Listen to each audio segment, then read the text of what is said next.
যে কারণে নায়িকা হওয়ার প্রস্তাব ফিরিয়ে দিলেন দীপ্তি। বৈষম্যবিরোধী ছাত্র আন্দোলন চলাকালে একটি বেসরকারি টেলিভিশন চ্যানেলে টক শো টু দ্য পয়েন্টে উপস্থাপনা করে আলোচনায় উঠে আসেন অনুষ্ঠানটির সঞ্চালক দীপ্তি চৌধুরী। টক শোতে সাবেক বিচারপতি শামসুদ্দিন চৌধুরী মানিকের রোশানলে পড়তে দেখা যায় তাকে। পুরো অনুষ্ঠানে বেশ কয়েকবার উপস্থাপিকার ওপর নিজের ক্ষোভ ঝাড়েন। ওই ঘটনার ভিডিও ফুটেজ সামাজিক মাধ্যমে ছড়িয়ে পড়ে, যেখানে অতিথির আক্রমণাত্মক আচরণের মুখে দীপ্তির ধৈর্য এবং সহনশীলতা তখন ব্যাপক প্রশংসিত হয়। সম্প্রতি দীপ্তিকে নায়িকা হওয়ার প্রস্তাব দিয়েছে দেশের অন্যতম শীর্ষ চলচ্চিত্র প্রযোজনা প্রতিষ্ঠান জাজ মাল্টিমিডিয়া।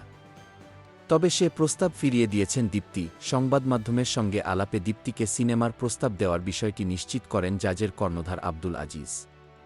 তিনি বলেন, নতুন একটি সিনেমার কাজ শুরু করতে যাচ্ছি। ইতোমধ্যে গল্প স্ক্রিপ্ট লেখার কাজ শেষ।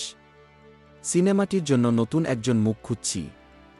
প্রথমে দীপ্তি চৌধুরীকে নায়িকা হিসেবে চেয়েছিলাম আমরা, কিন্তু এই মুহূর্তে সিনেমায় অভিনয় করতে চাচ্ছেন না তিনি। সিনেমাটির গল্পে সমাজের বাস্তব চিত্র ফুটে উঠবে।